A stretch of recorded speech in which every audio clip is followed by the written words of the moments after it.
Dear students, आज का topic है डाइलेक्ट्रिक्स। डाइलेक्ट्रिक्स ऐसे मटेरियल को या सब्सटेंसेस को कहते हैं जो कंडक्ट नहीं करते, मतलब ये नॉन कंडक्टिंग मटेरियल्स होते हैं। नॉन कंडक्टिंग मटेरियल हम किसे कहेंगे? ऐसे मटेरियल जिनमें कंडक्शन के लिए जो फ्री चार्ज कैरियर्स होते हैं वो अवेलेबल नहीं होते या फिर बहुत ही कम होते हैं, नेग्लिजिबली स्मॉल। तो ऐसे जो मटेरियल्स होंगे उनको हम कहेंगे नॉन कंडक्टिंग मटेरियल्स। इनमें जो फ्री चार्ज कैरियर्स होते हैं वो बहुत कम होते हैं या तो होते ही नहीं, समझते आइडियली। अगर प्रैक्टिकली बात करेंगे सो दे आर नेग्लिजिबली स्मॉल, बहुत कम होते हैं। तो कंडक्शन नहीं होता है इन मटेरियल में। क्या सारे के सारे नॉन कंडक्टिंग जो मटेरियल्स होते हैं क्या हम उन्हें डाइलेक्ट्रिक कह सकते हैं? कि जैसे हमने लिखा कि भाई ये जो डाइलेक्ट्रिक है ये नॉन कंडक्टिंग सब्सटेंस है, तो क्या सारे के सारे नॉन कंडक्टिंग जो मटेरियल या सब्सटेंस होते हैं उनको हम डाइलेक्ट्रिक कहते हैं? नहीं। देखिए, बेसिक क्लासिफिकेशन आपने स्कूल लेवल पर पढ़ा है कि जो मटेरियल होते हैं उनके 3 टाइप्स होते हैं। हम ज़्यादा डिटेल में उसके लिए जाएंगे, जस्ट टाइप बोलेंगे और आगे हम अपने टॉपिक पर आते हैं। तो पहला जो टाइप है मटेरियल का वो है कंडक्टर्स। तो हमने लास्ट लेक्चर में देखा था कंडक्टर्स में जो फ्री चार्ज कैरियर्स होते हैं वो बहुत ज़्यादा होते हैं। और दूसरा जो टाइप है वो है नॉन कंडक्टिंग मटेरियल्स, जिसको हम इंसुलेटर भी कहते हैं। ओके, तो सारे जो नॉन कंडक्टिंग मटेरियल्स होते हैं उनको हम जो है इंसुलेटर कहते हैं। और तीसरी जो कैटेगरी है वो है सेमी कंडक्टिंग मटेरियल। तो अब हम यहाँ पढ़ रहे हैं कि भी जो नॉन कंडक्टिंग मटेरियल्स है वो सारे के सारे इंसुलेटर्स होते हैं, उनको हम इंसुलेटर कहते हैं। तो क्या ये जो सारे इंसुलेटर है, ऑल द इंसुलेटर, ये डाइलेक्ट्रिक होते हैं? नहीं। जैसे अभी हमने बताया नॉन कंडक्टिंग मटेरियल सब के सब जो है डाइलेक्ट्रिक्स नहीं होते। तो all insulators are not the dielectric materials. तो फिर कौन से नॉन कंडक्टिंग सब्सटेंसेस या कौन से इंसुलेटर को हम डाइलेक्ट्रिक कहेंगे? देखिए, कुछ इंसुलेटर या कुछ नॉन कंडक्टिंग सब्सटेंसेस ऐसे होते हैं जिनमें इलेक्ट्रिकल जो इफेक्ट होता है उसको ट्रांसफर करने की एबिलिटी होती है, वो भी बिना कंडक्ट किए। देखिए, यहाँ बहुत इंपॉर्टेंट है कि बिना कंडक्ट किए इलेक्ट्रिकल इफेक्ट ट्रांसफर करना। इसको अगर थोड़ा दूसरे अंदाज में हम समझे तो अगर डाइलेक्ट्रिक मटेरियल को हम किसी एक्सटर्नल फील्ड में रखते हैं, जैसे यहाँ पे हमने बताया कि एक ये डाइलेक्ट्रिक मटेरियल है, इसको हमने इस एक्सटर्नल फील्ड में रखा हुआ है, तो ये जो डाइलेक्ट्रिक मटेरियल है ये इलेक्ट्रिक फील्ड इंड्यूस कर सकते हैं। तो इलेक्ट्रिकल इफेक्ट का मतलब यहाँ पे हम ये ले सकते हैं कि वो इलेक्ट्रिकल फील्ड को इंड्यूस कर सकते हैं। तो ऐसे नॉन कंडक्टिंग सब्सटेंसेस, ओके, या ऐसे इंसुलेटर्स जो इलेक्ट्रिकल इफेक्ट को ट्रांसफर कर सकते हैं या इलेक्ट्रिक फील्ड को इंड्यूस कर सकते हैं, तो ऐसे इंसुलेटर्स या फिर नॉन कंडक्टिंग सब्सटेंसेस को हम डाइलेक्ट्रिक कहते हैं।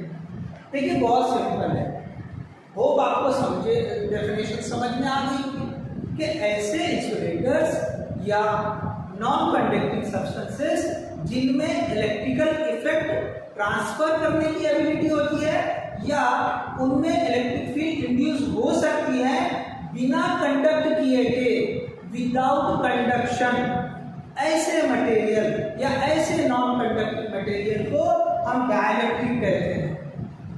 अब देखिए, यहाँ पे हमने बात की कि डाइलेक्ट्रिक मटेरियल में भी इलेक्ट्रिक फील्ड इंड्यूस होती है, जबकि पिछले लेक्चर में हमने पढ़ा था जो इलेक्ट्रिक फील्ड कंडक्टर्स में इंड्यूस होती है उसकी वजह थी कि जो फ्री चार्ज कैरियर्स होते हैं। तो हमने पढ़ा था कंडक्टर में तो फ्री चार्ज कैरियर बहुत ज्यादा होते हैं। तो अगर कंडक्टर को हम किसी एक्सटर्नल फील्ड में रखते हैं, वो एक्सटर्नल फील्ड उन चार्ज कैरियर पे फोर्स लगाती है, जिससे नेगेटिव चार्ज एक साइड में आ जाता है और पॉजिटिव चार्ज दूसरे साइड में आ जाता है, तो जिससे हमने देखा था कि इलेक्ट्रिक फील्ड इंड्यूस हो रही है। लेकिन डाइलेक्ट्रिक में हम पढ़ रहे हैं कि इसमें तो फ्री चार्ज कैरियर होते ही नहीं है, या होते भी है तो नेग्लिजिबली स्मॉल, हम उसको कंसीडर ही नहीं करते। तो फिर इलेक्ट्रिक फील्ड इंड्यूस कैसे होती है? ओके, इसमें इलेक्ट्रिक फील्ड इंड्यूस कैसे होती है? तो इलेक्ट्रिक फील्ड इंड्यूस होती है डाइलेक्ट्रिक मटेरियल में due to inducing of dipole moment. अब देखिए डाइपोल मोमेंट, तो सबसे पहले आपको डाइपोल पता होना चाहिए। हमने फर्स्ट चैप्टर में पढ़ा हुआ है electric dipole, two equal and opposite okay charges are kept at very short distance, बहुत छोटे से डिस्टेंस से ही सेपरेट किए हुए होते हैं। तो इस अरेंजमेंट को हम बोलते हैं डाइपोल। और निगेटिव चार्ज से पॉजिटिव चार्ज की तरफ जो डायरेक्शन होती है वो डाइपोल मोमेंट की डायरेक्शन होती है। तो यहाँ पर ये जो डाइपोल मोमेंट ही इंड्यूस हो रही है, इलेक्ट्रिक फील्ड किस वजह से इंड्यूस हो रही है? Due to inducing of dipole moment. अच्छा, डाइपोल मोमेंट किस तरह से इंड्यूस हो रही है? अब देखो यहाँ पर हम अगर इस सेंटेंस को कंप्लीट करें, due to inducing the dipole moment by stretching और रीओरिएंटिंग। देखो दो वर्ड यूज हुए हैं, स्ट्रेचिंग और रीओरिएंटिंग। अब थोड़ा सा आप यहाँ पे देखें कि भाई मैंने यहाँ पे एक डाइलेक्ट्रिक का मॉलिक्यूल ड्रॉ किया, ऐसा मॉलिक्यूल जिसमें डाइपोल मोमेंट जीरो होती है। क्यों जीरो होगी? तो देखिए ये पॉजिटिव चार्ज और नेगेटिव चार्ज दोनों एक ही जगह पे, दोनों के बीच में कोई गैप है ही नहीं, डिस्टेंस ही नहीं है, they are not separated by short distance. तो यहाँ पर डाइपोल मोमेंट आती ही नहीं। लेकिन जब इस डाइलेक्ट्रिक के मॉलिक्यूल को हम एक्सटर्नल फील्ड में रख रहे हैं तो क्या होगा?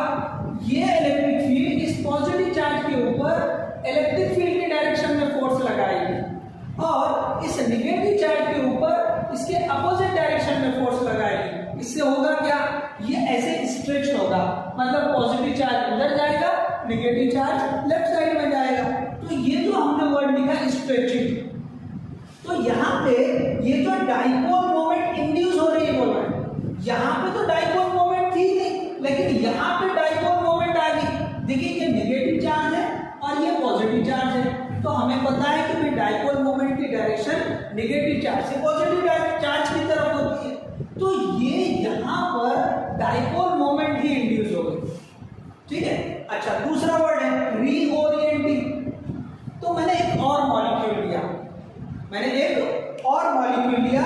वो मॉलिक्यूल है देखो कुछ इस तरह के अरेंजमेंट का। थोड़ा आप यहाँ पे गौर से देखो, ये ऊपर का मॉलिक्यूल और ये नीचे के मॉलिक्यूल में थोड़ा सा फर्क है। यहाँ पे पॉजिटिव और निगेटिव चार्ज दोनों एक ही जगह पर है, जबकि यहाँ पे उन दोनों में थोड़ा सा गैप है, थोड़ा सा डिस्टेंस। तो ये जो है डाइपोल की तरह काम कर रहा है। हम नेक्स्ट वाले लेक्चर में देखेंगे कि डाइलेक्ट्रिक के जो टाइप्स होते हैं, तो ये दोनों टाइप के मॉलिक्यूल होते हैं, दोनों टाइप के डाइलेक्ट्रिक, उनका एक एक मॉलिक्यूल मैंने ड्रॉ किया। ये दूसरे टाइप वाला है। तो इसमें क्या देख रहे हैं हम कि निगेटिव चार्ज से पॉजिटिव चार्ज की तरफ जो डाइपोल मोमेंट की डायरेक्शन होती है, तो वो देखिए इस डायरेक्शन में हो रही है। इस डायरेक्शन को रीओरिएंट किया जा रहा है। देखिए यहाँ पर जब एक्सटर्नल फील्ड लगेगी तो ये पॉजिटिव चार्ज को इस तरफ खींचेगी और निगेटिव चार्ज को इस तरफ, तो ये मॉलिक्यूल की कंडीशन ऐसी हो जाएगी। तो यहाँ पे जो डाइपोल मोमेंट की डायरेक्शन है वो सीधे ऐसी हो जाएगी। तो हमने डाइपोल मोमेंट को रीओरिएंट किया, यहाँ जो लिखा है। तो इस तरह से डाइपोल मोमेंट इंड्यूस हो रही है। इलेक्ट्रिक फील्ड किस वजह से इंड्यूस होती है? डाइलेक्ट्रिक्स में electric field is inducing due to inducing of dipole moment. देखिए ये बहुत क्लियरली याद रखें, कंडक्टर को और डाइलेक्ट्रिक को आप बिल्कुल कंपेयर करते हुए समझे। कंडक्टर्स में जो इलेक्ट्रिक फील्ड इंड्यूस होती है that is due to okay movement of free charge carriers. जब चार्ज कैरियर पे जो है इलेक्ट्रिक फील्ड फोर्स लगाती है, एक तरफ नेगेटिव चार्ज एक तरफ पॉजिटिव चार्ज आता है, इस तरह से इलेक्ट्रिक फील्ड इंड्यूस होती है। यहाँ पे जो इलेक्ट्रिक फील्ड इंड्यूस हो रही है ड्यू टू इंड्यूसिंग ऑफ, देखो फिर से सुने, due to inducing of dipole moment. यहाँ पे डाइपोल मोमेंट इंड्यूस हो गई। पहले वाले केस में डाइपोल मोमेंट थी ही नहीं, डाइपोल मोमेंट आ गई।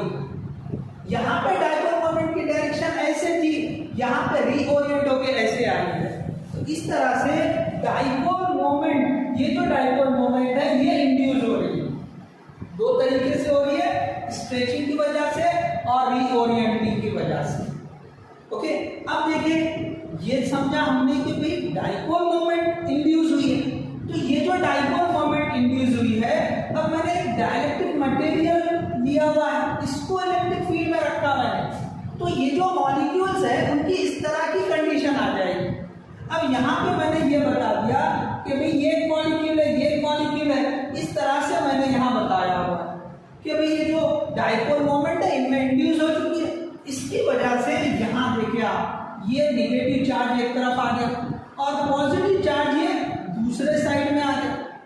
तो हमें पता है इलेक्ट्रिक फील्ड की डायरेक्शन क्या होती है, पॉजिटिव चार्ज से नेगेटिव चार्ज की तरफ। तो यहाँ पर इस पॉजिटिव चार्ज से नेगेटिव चार्ज की तरफ इलेक्ट्रिक फील्ड इंड्यूस हो जाएगी, इलेक्ट्रिक फील्ड इंड्यूस हो जाएगी। अब ऑलरेडी हमने एक्सटर्नल फील्ड भी बताई है, तो देखो ये एक्सटर्नल फील्ड है, ठीक है, लेकिन यहाँ पे अगर आप देखेंगे तो एक्सटर्नल फील्ड को देखो मैंने ज्यादा बताया है और इंड्यूस फील्ड को कम बताया है। कंडक्टर्स में हमने पढ़ा था बढ़ते बढ़ते इंड्यूस फील्ड एक्सटर्नल फील्ड के बराबर हो जाती है, लेकिन डाइलेक्ट्रिक में ऐसा नहीं होता। जो इंड्यूस फील्ड होती है वो हमेशा एक्सटर्नल फील्ड से कम ही रहती है, जिसकी वजह से यहाँ पर जो नेट फील्ड आएगी वो नॉन जीरो रहेगी। देखो नेट फील्ड लिखा हमने ई एक्सटर्नल माइनस ई इंड्यूस, तो ई इंड्यूस ई एक्सटर्नल से कम है, तो कुछ ना कुछ हिस्सा एक्सटर्नल फील्ड का बचेगा। तो हमको जो नेट फील्ड आएगी वो ये राइट वाली डायरेक्शन की आएगी, राइट वाली डायरेक्शन की आएगी। तो इस तरह से डाइलेक्ट्रिक्स के अंदर इलेक्ट्रिक फील्ड इंड्यूस होती है विदाउट कंडक्टिंग। देखो ये बिना कंडक्शन के होती है, ये आप अच्छे से याद रखें। ये जो फर्क है कंडक्टर्स में और डाइलेक्ट्रिक में, यही फर्क है। वहां कंडक्शन की बिना पर इलेक्ट्रिक फील्ड इंड्यूस हो रही है, यहाँ पर बिना कंडक्ट हुए के इलेक्ट्रिक फील्ड इंड्यूस हो रही है, ठीक है। तो होप ये जो बताया है मैंने आपको समझ में आया होगा। एक बार हम उसको रिवाइज कर लेते हैं। सबसे पहले हमने पढ़ा कि भाई डाइलेक्ट्रिक्स क्या होते हैं, तो डाइलेक्ट्रिक्स नॉन कंडक्टिंग सब्सटेंसेस होते हैं। तो हमने देखा था कि सारे के सारे नॉन कंडक्टिंग सब्सटेंसेस को हम डाइलेक्ट्रिक नहीं बोलते हैं। ऐसे नॉन कंडक्टिंग सब्सटेंसेस जो इलेक्ट्रिकल इफेक्ट को ट्रांसफर कर सकते हैं या उनके अंदर इलेक्ट्रिक फील्ड इंड्यूस हो सकती है बिना कंडक्ट किए गए, तो ऐसे नॉन कंडक्टिंग सब्सटेंस को हम डाइलेक्ट्रिक्स कहते हैं। फिर इसके बाद हमने देखा किस तरह से जो है इलेक्ट्रिक फील्ड डाइलेक्ट्रिक्स में इंड्यूस होती है। तो मैंने आपको रिजल्ट बताया है कि इलेक्ट्रिक फील्ड जो इंड्यूस होती है वो डाइपोल मोमेंट इंड्यूस होने की वजह से होती है, और हमने देखा कि डाइपोल मोमेंट स्ट्रेचिंग और रीओरिएंटिंग ऑफ जो डाइलेक्ट्रिक मॉलिक्यूल्स होते हैं इनकी वजह से होती है। देखिए एनसीईआरटी का ये स्टेटमेंट है, ये सेंटेंस है, डाइपोल मोमेंट जो इंड्यूस हो रही है बाय स्ट्रेचिंग और रीओरिएंटिंग मॉलिक्यूल्स ऑफ डाइलेक्ट्रिक, इसी को बोला जाता है पोलराइजेशन ऑफ डाइलेक्ट्रिक। और ये जो पोलराइजेशन ऑफ डाइलेक्ट्रिक है वो नेक्स्ट लेक्चर में आएगा। तो होप आपको ये सारी चीजें अच्छे से समझ में आ गई होगी। ओके, सो हम जो है नेक्स्ट वीडियो में कंटिन्यू करेंगे। Okay, thank you.